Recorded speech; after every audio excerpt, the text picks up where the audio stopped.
Көк асманға тирелген талас-ала тосу, күліп турат шамалы байыркы дор үнүндө.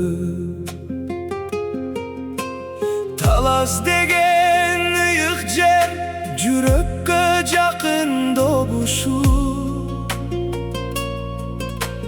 кылымдардын изи калган ар бир таштын өнүндө.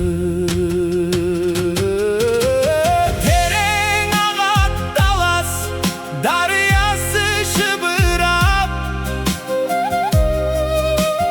эски сырды айтып берет толкуну менен жай.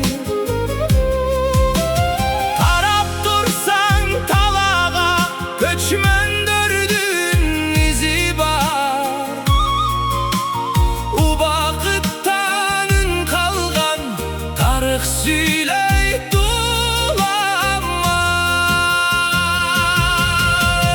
Бул өрөндө жашаган Манастын духу, желдей сызып өткөндөй элес болуп түнүндө.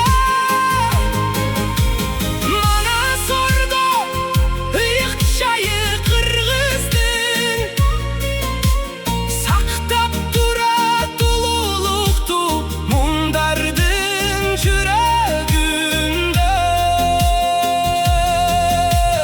Кең тала жайлоо, күлүк аттын дүбүртү, комуз үнү жаңырып, салттар жашайт түндө да.